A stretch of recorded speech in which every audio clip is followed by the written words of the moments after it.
আসসালামু আলাইকুম স্টুডেন্টস স্টুডিওর পক্ষ থেকে সবাইকে স্বাগত। আশা করি সবাই ভালো আছে। আজকে হাজির হয়েছি ক্লাস 8-এর ইংলিশের একটি খুবই গুরুত্বপূর্ণ একটি টপিক নিয়ে, যেটার নাম হচ্ছে কোহেসিভ ডিভাইস। তার আগে ছোট্ট একটি কথা, যারা এখনও এই চ্যানেলটি সাবস্ক্রাইব করনি আশা করি সাবস্ক্রাইব করে পাশে থাকবে। কোহেসিভ ডিভাইসটা তোমাদের প্রশ্নে থাকবে 4 নম্বর প্রশ্নের মধ্যে, যেখানে থাকবে read the following passage and identify 5 cohesive device. তো এভাবে দেওয়া থাকবে একটি প্যাসেজের ভেতরে কোহেসিভ ডিভাইসগুলো থাকবে, তোমাকে এই কোহেসিভ ডিভাইসগুলো উদ্ধার করতে হবে। এবং সেই সাথে সাথে কোহেসিভ ডিভাইসগুলোর যে পারপাস আছে, যে উদ্দেশ্য আছে ব্যবহার করার, সেগুলো এখানে লিখতে হবে। তো এই ব্যাপারে আমরা পরবর্তীতে আলোচনা করব। আগে জেনে আসি কোহেসিভ ডিভাইস কি এবং কিভাবে কাজ করে এবং তার পারপাসগুলো কি। এর সমাধান আমরা শেষের দিকে কি করব। কোহেসিভ ডিভাইস কি প্রথমে আমরা জেনে নেই। কোহেসিভ ডিভাইস হচ্ছে cohesive device cohesive devices are words or phrases that help to connect our ideas and make our writing more coherent and logical. Cohesive ডিভাইসগুলো হচ্ছে এমন সব শব্দ সমষ্টি অথবা শব্দগুচ্ছ যা আমাদের বিভিন্ন ধরনের আইডিয়া এবং বাক্যাংশ এগুলোকে কানেক্ট করে এবং যার কারণে এটা কি হয়, সুসংগত হয় এবং যৌক্তিক হয়। কোহেসিভ ডিভাইস বিভিন্নভাবে হতে পারে, যেমন ইউজিং প্রোনাউন ব্যবহারের মাধ্যমে হতে পারে, কনজাংশন ব্যবহারের মাধ্যমে হয়ে থাকে, কানেক্টর ব্যবহারের মাধ্যমে হয়ে থাকে। সবচেয়ে বেশি হয় কানেক্টরের মাধ্যমে। চলো এগুলো সম্পর্কে একটু জেনে আসি। Using pronouns are a type of cohesive device which used to avoid repetition। অর্থাৎ তোমরা জানো প্রোনাউন ব্যবহৃত হয় নাউনের রিপিটেশন অ্যাভয়েড করার জন্য, অর্থাৎ নাউনের পরিবর্তে আমরা প্রোনাউন ব্যবহার করে থাকি। তো এখানে আমরা দেখতে পাই I, we, you, he, she, এগুলো হচ্ছে সব প্রোনাউন। তো এই বাক্যটিতে খেয়াল করো, I would like to thank my friends. আমি আমার বন্ধুদেরকে ধন্যবাদ দিতে চাই। উইদাউট দেম, তাদের ছাড়া, I wouldn't do it properly, আমি এটা সঠিকভাবে করতে পারতাম না। এখানে দেমটা কিন্তু কোহেসিভ ডিভাইস হিসেবে ব্যবহৃত হয়েছে। এরপরে খেয়াল করো ইউজিং কনজাংশনস আর আ কি type of cohesive device that link ideas. এটাও ওই একই ধরনের। কনজাংশনগুলো কি করে, আমাদের আইডিয়াগুলোকে লিঙ্ক করে, একটার সাথে আর একটা সংযুক্ত করে দেয়। সেন্টেন্সগুলো লিঙ্ক করতে পারে, ক্লজগুলোকে লিঙ্ক করতে পারে, আবার helping the text to flow logically. যৌক্তিকভাবে আমাদের যে টেক্সট আছে, টেক্সটার ফ্লো বা প্রবাহটাকে নিশ্চিত করে। এখানে বিভিন্ন ধরনের কনজাংশন রয়েছে, যেমন কোঅর্ডিনেটিং কনজাংশন। এখানে যেগুলো দেওয়া আছে সব মুখস্থ করে ফেলবে, অর্থ সহ। ফর মানে জন্য, অ্যান্ড এবং, এগুলো জানো, এগুলো সব অর্থ সহ মুখস্থ করে ফেলবে। এরপরে রয়েছে subordinating conjunctions, because, although, since, while, after, if, when। এরপরে রয়েছে correlative conjunctions, either or, neither নর, নট অনলি, বাট অলসো। সবচাইতে গুরুত্বপূর্ণ হচ্ছে ইউজিং কানেক্টরস। সবচেয়ে তোমাদের পরীক্ষায় বেশি থাকবে কানেক্টরস এর মাধ্যমে কোহেসিভ ডিভাইস খুঁজে বের করা। কানেক্টরস আর cohesive devices use to link ideas. ওই একই কাজ করে, আইডিয়াগুলোকে লিঙ্ক করে, একত্রিত করে, সেন্টেন্সগুলোকে একত্রিত করতে পারে, ক্লজগুলোকে একত্রিত করতে পারে, অর প্যারাগ্রাফগুলোকে একত্রিত করতে পারে। This serve various functions such as showing addition. এরা অ্যাডিশন করতে পারে, মানে এখানে কিন্তু ইনফরমেশন যুক্ত করতে পারে কানেক্টরসগুলো। কন্ট্রাস্ট, বৈপরীত্য দেখাতে পারে। কজ ইফেক্ট দেখাতে পারে, কারণ। সিকুয়েন্স দেখাতে পারে, অ্যান্ড মোর। এগুলো নিয়ে বিস্তারিত আলোচনা সামনে করা হবে। সো আমরা পরের দিকে খেয়াল করো কোহেসিভ ডিভাইস। তোমার পরীক্ষায় এইগুলো থাকবে, তোমাকে খুঁজে বের করতে হবে কোহেসিভ ডিভাইস এগুলো। আর তোমাকে ঠিক তার ডান পাশে লিখতে হবে পারপাসেস অফ ইউজিং দেম। এগুলো যে ব্যবহার করা হয়েছে তার পারপাসগুলো কি, তার উদ্দেশ্যগুলো কি ছিল ব্যবহারের। যেমন অ্যান্ড দ্বারা আমরা কি করি, আমরা একটা বাক্যের পরে আরেকটা বাক্য বা একটা ক্লজের পরে আরেকটা ক্লজ নিয়ে আসি, তার মানে বোঝা যাচ্ছে যে আমরা অ্যান্ড দ্বারা আমরা ইনফরমেশন যোগ করতেছি, একটা ইনফরমেশনের পর আরেকটা ইনফরমেশন যোগ করছি। যেমন আমরা বলতে পারি I went to market and boat some apples. And দ্বারা আমরা কি করলাম, এই যে আই বোট সাম অ্যাপলস, এই বিষয়টাকে আরও যোগ করলাম। এই জন্য এগুলোর সবগুলোর পারপাস এক, যে পারপাস যে আমরা বলবো যে টু অ্যাড মোর ইনফরমেশন, অর্থাৎ আমরা এখানে অতিরিক্ত আরও কিছু তথ্য যোগ করছি। তো এগুলো অর্থসহ মুখস্থ করে ফেলবে, সবগুলো খুব সুন্দরভাবে দেওয়া আছে, অর্থসহ মুখস্থ করো। এরপরে রয়েছে likewise, similarly, in the same way. দ্বারা এগুলো দ্বারা সাধারণত আমরা দেখি যে তুলনা করা বোঝায়। লাইকওয়াইজ অনুরূপভাবে, আমরা বলি যে অনুরূপভাবে। যেমন আমি বলতে পারি I love reading, likewise my brother enjoys writing. এখানে লাইকওয়াইজ দ্য প্রায় একই ধরনের কাজগুলোকে আমরা ঐক্যবদ্ধ করি বা এগুলোকে লিঙ্কড করি। তো সিমিলারলি মানে অনুরূপভাবে, ইন দ্য সেম ওয়ে মানে একইভাবে। তো এগুলোর পারপাস হচ্ছে টু কম্পেয়ার, তুলনা করার জন্য এই কোহেসিভ ডিভাইসগুলো ব্যবহার করা হয়। এরপরে রয়েছে বাট, অলদো, দো। এগুলোর দিকে খেয়াল করলেই তুমি বুঝতে পারবে যে এগুলো আসলে বৈপরীত্য বোঝাচ্ছে। যেমন the man is poor but he is honest, বৈপরীত্য বোঝায়। অলদো, যদিও আমরা বলতে পারি although the boy is very meritorious student, he failed in SSC examination. তো এখানে কিন্তু আইডিয়াগুলো কেমন হচ্ছে, বিপরীত বোঝাচ্ছে। দো, অলদো দ্বারা, হাউএভার দ্বারা, র্যাদার দ্বারা আমরা কেমন বোঝাই, যা করার কথা ছিল তা করেনি, বরং অন্য কোনো কিছু করে ফেলেছে। এ ধরনের আইডিয়াগুলোকে সংযুক্ত করার জন্য আমরা কিন্তু র্যাদার ব্যবহার করি। অন দ্য কন্ট্রারি, বিপরীতভাবে, এগুলো সব মুখস্থ করে ফেলি। এবং এগুলোর সবার পারপাসটা হচ্ছে টু শো কন্ট্রাস্ট, অর্থাৎ বৈপরীত্য প্রদর্শনের জন্য এই কোহেসিভ ডিভাইসগুলো ব্যবহার করা হয়। এরপর থাকতে পারে ফর এক্সাম্পল, আমরা আমাদের লেখায়, আমাদের কথায় মাঝে মধ্যে উদাহরণ দিয়ে থাকি। তো এই উদাহরণগুলো ফর এক্সাম্পলের মাধ্যমে আমরা দিয়ে থাকি। Such as, for example, like দিয়ে দিতে পারি, আবার ফর ইনস্টেন্স দিতে পারি। এগুলোর পারপাস হচ্ছে টু গিভ এক্সাম্পল অথবা এভিডেন্স, প্রমাণ বা আমরা বলতে পারি উদাহরণ দেওয়ার জন্য এগুলো ব্যবহার করা হয়। এরপরে রয়েছে বিকজ, ডিউ টু।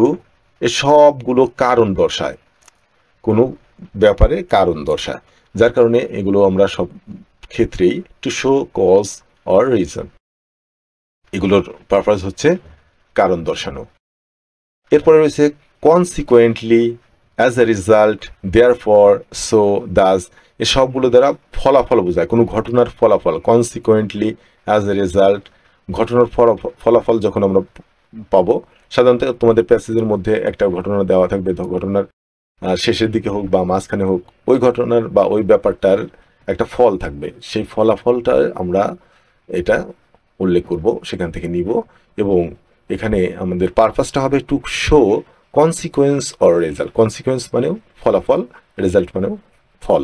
এরপরে খেয়াল করো যে এখানে ফার্স্ট আছে, at first, firstly, secondly, thirdly, then, finally, after that, in the end, at last, meanwhile, next. এগুলো দ্বারা একটা ঘটনার প্রবাহকে বোঝায়, অর্থাৎ ক্রমধারাকে বোঝায়। যেমন একটা বিষয়ের প্রথমে এটা হলো, তারপর সেকেন্ডলি দ্বিতীয়ত এই ঘটনা ঘটলো, তৃতীয়ত এইভাবে উপস্থাপিত হলো, তারপরে কি হলো, এইভাবে ব্যাখ্যা করার জন্য আমরা ব্যবহার করি এই কোহেসিভ ডিভাইসগুলো।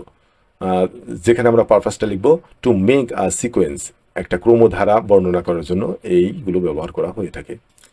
এরপরে রয়েছে পার্টিকুলারলি। এই কোহেসিভ ডিভাইসগুলো ব্যবহৃত হয় দেখো বিশেষভাবে, স্পেশালি মানে বিশেষভাবে, মেইনলি মানে প্রধানত, ইনফ্যাক্ট, ইনফ্যাক্টটা প্রচুর পরিমাণে আসে, actually, indeed, truly speaking, to speak the truth. এই কোহেসিভ ডিভাইসগুলো মূলত আমাদের যে পরবর্তী আইডিয়াটা আছে, ওই আইডিয়াটার উপরে ফোর্স করার জন্য বা জোর দেওয়ার জন্য এইগুলো আমরা ব্যবহার করে থাকি। এজন্য এখানে আমাদের পারপাসটা হবে টু গিভ এমফাসাইজ, অর্থাৎ জোর দেওয়ার জন্য এটার ব্যবহার করা হয়ে থাকে। এরপরে আছে অর, নর। এগুলো আমরা ব্যবহার করে থাকি অল্টারনেটিভ বা চয়েস বের করার জন্য। এরপরে আছে ইফ অথবা আনলেস। ইফ মানে যদি, আনলেস মানে যদি না। এগুলো আমরা ব্যবহার করে থাকি কন্ডিশন বা শর্ত বোঝানোর জন্য। এরপরে কোহেসিভ ডিভাইসগুলো হচ্ছে ইন কনক্লুশন, উপসংহার। একটা ঘটনা প্রবাহের শেষের দিকে সাধারণত উপসংহার থাকে, এক কথায় শেষ করতে হয়।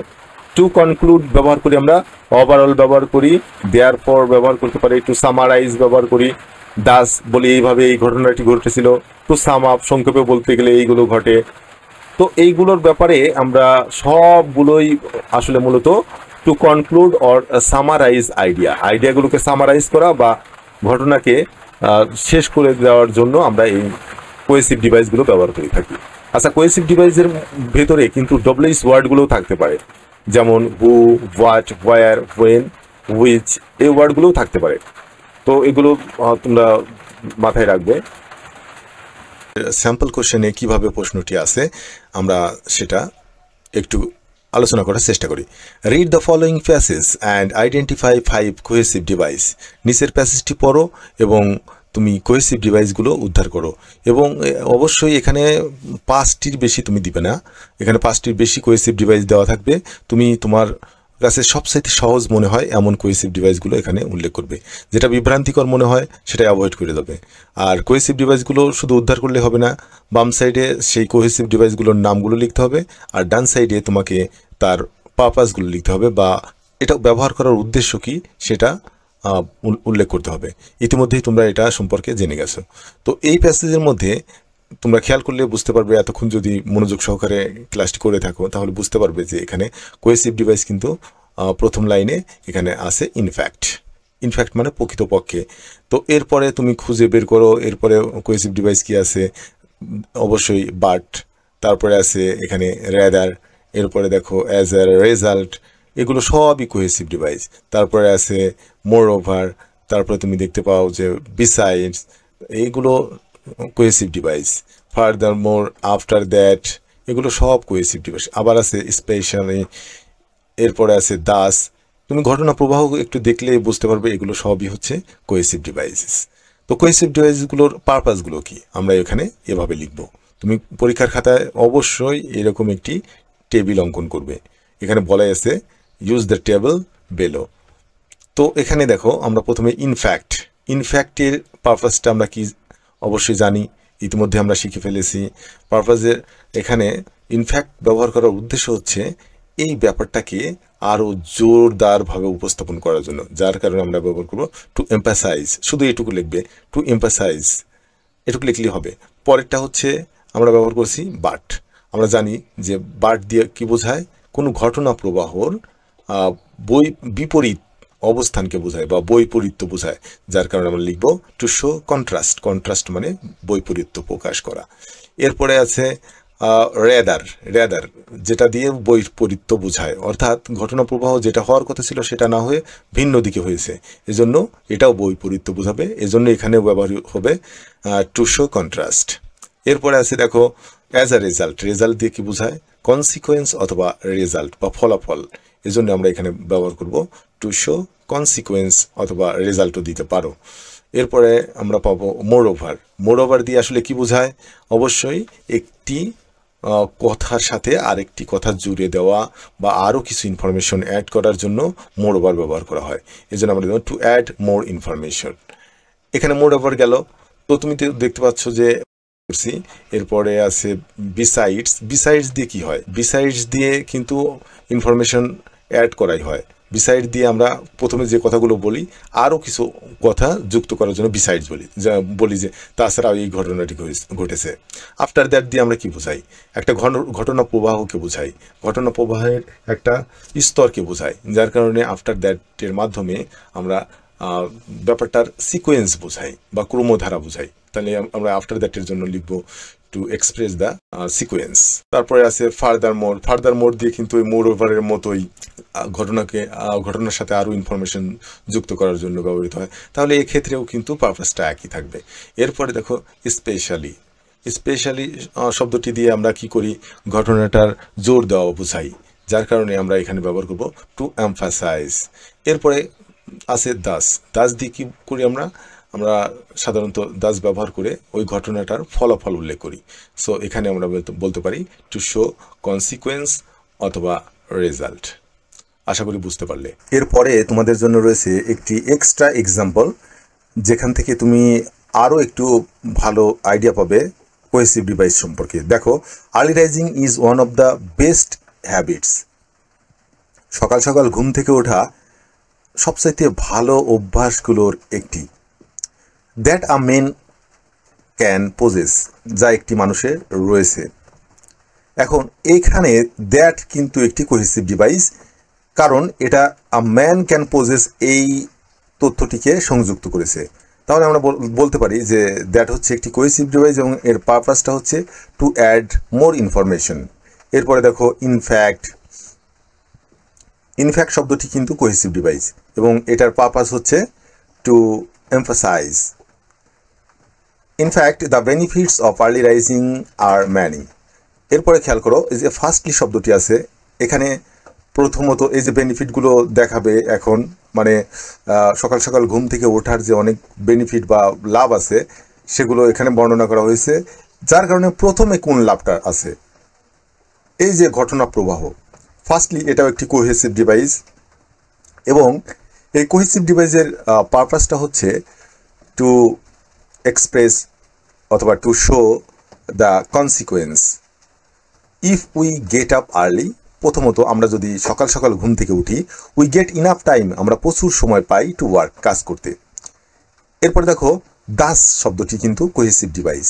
দাস শব্দটির মাধ্যমে আমরা বলতে পারি we can enjoy the fresh air, এভাবে বা এর ফলে, এজন্য এটার পারপাস হবে টু এক্সপ্রেস অথবা টু শো দ্য কনসিকুয়েন্স। এরপরে আছে সেকেন্ডলি, অর্থাৎ এখানে যে বেনিফিটগুলো আছে প্রথমে বর্ণনা করা হলো, প্রথমত এই বেনিফিটটি আছে, দ্বিতীয়ত এখন এই বেনিফিটটি রয়েছে যে সেকেন্ডলি, এটাও কিন্তু একটি কোহেসিভ ডিভাইস, যার পারপাস হচ্ছে to show the consequence. We can take some exercise, আমরা কিছু এক্সারসাইজ করতে পারি, অর ওয়াক এবং হেঁটে বেড়াতে পারি। এখানে আবার দেখো, if we do not get up early in the morning, আমরা যদি সকাল সকাল ঘুম থেকে না উঠি, এখানে কিন্তু ইফটা কিন্তু একটি কোহেসিভ ডিভাইস। এটার পারপাসটা কি? ইট এক্সপ্রেস দ্য কন্ডিশন, এটার মাধ্যমে চুক্তি বোঝায় বা শর্ত বোঝায়। যদি সকাল সকাল আমরা ঘুম থেকে না উঠি, উই উইল সাফার আ লট, আমরা অনেক ভোগান্তির শিকার হব। সো দ্বারা একটি এখানে সিদ্ধান্তমূলক বাক্য, we should make a habit of early rising. এখানে সোটা হচ্ছে কোহেসিভ ডিভাইস এবং এটা দ্বারা একটি সিদ্ধান্তমূলক বাক্য তৈরি করা হয়েছে। এখানে সো একটি কোহেসিভ ডিভাইস এবং এই ডিভাইসের পারপাস হচ্ছে টু এক্সপ্রেস দ্য রেজাল্ট অথবা টু এক্সপ্রেস দ্য কনসিকুয়েন্ট। এরপরে তোমাদের জন্য রয়েছে একটি প্যাসেজ, এই প্যাসেজটির ভেতরে বেশ কিছু কোহেসিভ ডিভাইস রয়েছে, এগুলো তোমরা ফাইন্ড আউট করবে এবং কমেন্ট বক্সে অবশ্যই আমাকে জানাবে। আর যদি কোথাও বুঝতে সমস্যা হয় সে সম্পর্কেও তুমি প্রশ্ন করতে পারো। অসংখ্য ধন্যবাদ সাথে থাকার জন্য।